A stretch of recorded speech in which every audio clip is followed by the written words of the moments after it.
তৃণমূল কংগ্রেস দলটা যেভাবে ক্ষয়িষ্ণুতার পথে এগিয়ে চলেছে এবং ভাঙতে ভাঙতে শেষ পর্যন্ত গিয়ে কোথায় থামবে তা রাজনৈতিক বিশ্লেষকরাও ঠিক বুঝে উঠতে পারছে না। এ রাজ্যে পালাবদলের 1 মাস অতিক্রান্ত হওয়ার মধ্যেই যেভাবে বিধানসভার অন্দরমহল থেকে শুরু করে পার্লামেন্ট পর্যন্ত জায়গাতে ওই দলের হ্রাস, সেটা মমতা বন্দ্যোপাধ্যায়, অভিষেক বন্দ্যোপাধ্যায়ের হাত থেকে প্রায় বেরিয়ে গেছে। তাতে করে ইতিমধ্যেই যে খবর উঠে এসছে তাতে দিল্লিতেও 28 জন তৃণমূল কংগ্রেসের সাংসদের মধ্যে 20 জন ইতিমধ্যে তারা জানিয়েছেন যে তারা এনডিএর সঙ্গে শরিক হয়ে কাজ করতে চান। ভেবে দেবে হাতে রইল মাত্র 8 জন। ওই অভিষেক বন্দ্যোপাধ্যায়, মহুয়া মৈত্র, কল্যাণ বন্দ্যোপাধ্যায় থেকে শুরু করে এরা বেশ কয়েকজন, সেটা এখনো পর্যন্ত মমতা বন্দ্যোপাধ্যায়ের দিকে রয়ে গেল। তবে কতদিন এই 8 জন মমতা বন্দ্যোপাধ্যায়ের দিকে থাকবেন এটা নিয়েও কিন্তু সন্দেহ উঠতে শুরু করেছে। সম্প্রতি যা দেখা গেল, ভূপেন্দ্র যাদবের বাড়িতে যে বড় বৈঠকটি হলো তার নেতৃত্ব দিলেন কাকলি ঘোষ দস্তিদার। কাকলি ঘোষ দস্তিদারের সঙ্গে যারা যারা সেদিন উপস্থিত ছিলেন তার মধ্যে দেবও ছিলেন, সাংসদ দেব।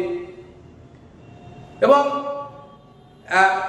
এই যে যারা রইলেন সেই 20 জন সাংসদ সই করে তাদের ইচ্ছে প্রকাশ করলেন। এবং সম্প্রতি এটাও শোনা যাচ্ছে যে অধ্যক্ষ, পার্লামেন্টের অধ্যক্ষের কাছে তারা তাদের সম্মতিপত্র বা লেটার তারা জমা দেবেন এবং সেটাও ওই কাকলি ঘোষ দস্তিদারদের নেতৃত্বেই হবে। সেখানে উত্তরবঙ্গের একমাত্র যে মেম্বার অফ পার্লামেন্ট বাসুনিয়াজি, তিনিও ছিলেন। মানে সব মিলিয়ে শেষ পর্যন্ত কি তবে ওই মমতা বন্দ্যোপাধ্যায় এবং তার হাতে ওই শিবরাত্রির সলতে বা ওই হাতের পেন্সিল বলতে অভিষেক বন্দ্যোপাধ্যায় কি বর্তমান থাকবেন, এটা নিয়েও কিন্তু রাজনৈতিক মহলে চর্চা উঠতে শুরু করেছে। নির্বাচনের ভরাডুবির পর চতুর্দিক থেকে যেভাবে ক্ষয়িষ্ণুতা এবং ভগ্নপ্রায় রাজনীতির শিকার হচ্ছে প্রতিদিন প্রতি মুহূর্তে এই তৃণমূল কংগ্রেস, এবং যেভাবে দুর্নীতির অভিযোগে একের পর এক নেতা, প্রাক্তন মন্ত্রী, বিভিন্ন কাউন্সিলরদেরকে অ্যারেস্ট করা হচ্ছে, তাতে করে তৃণমূল কংগ্রেসের ঘরে বাতি জ্বালাবার লোকও শেষ পর্যন্ত থাকবে কি না সেটা নিয়েও কিন্তু সংশয় প্রকাশ করছে রাজনৈতিক মহলের একাংশ। যদিও এটা কাম্য ছিল না, কিন্তু কখন থেকে যে এই রাজটা হালকা হতে শুরু করেছিল এবং তার পেছনে যে অন্যতম প্রধান কারণ অভিষেক বন্দ্যোপাধ্যায়ের এই ছড়ি ঘোরানোটা তারা মেনে নিতে পারেনি। দীর্ঘদিনের যারা সাংসদ, দীর্ঘদিনের যারা সিনিয়র লিডার, তারা যে পারেনি এটা কিন্তু স্পষ্ট।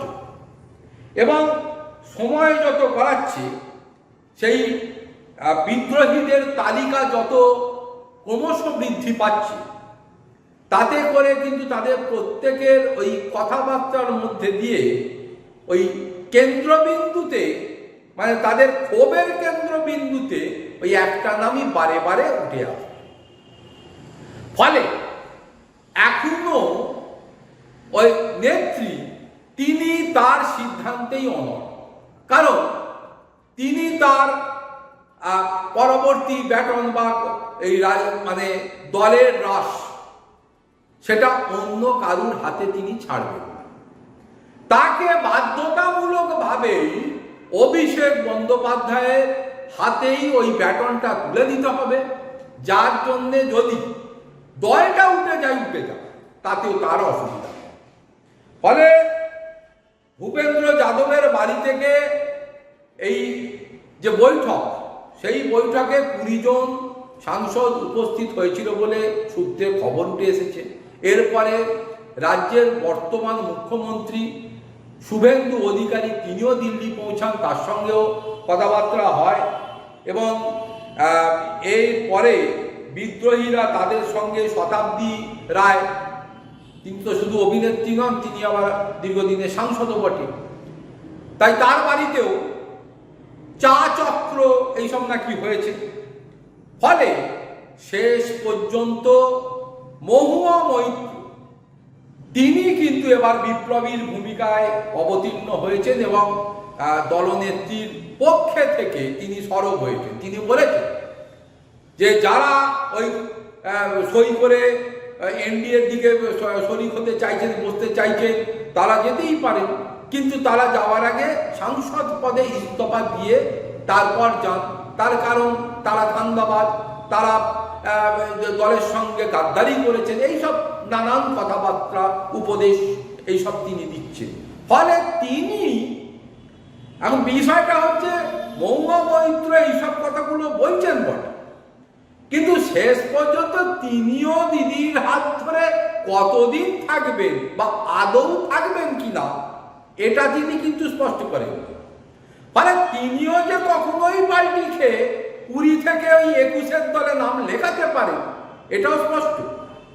ফলে সব মিলিয়ে তৃণমূল কংগ্রেসের হাতে যদি আর ক্ষমতার ব্যাটন তো দূরে থাক, পার্লামেন্টেও হাতে ওই একমাত্র শিবরাত্রির চলতে বা যেটাকে বলা হয় হাতে পেন্সিল, সব গেল, হাতে পেন্সিল রইল। ওই অভিষেক বন্দ্যোপাধ্যায়কে নিয়েই কি সংসদে তৃণমূল কংগ্রেস তার অবস্থান বজায় রাখবে কি না সেটাই এখন দেখা।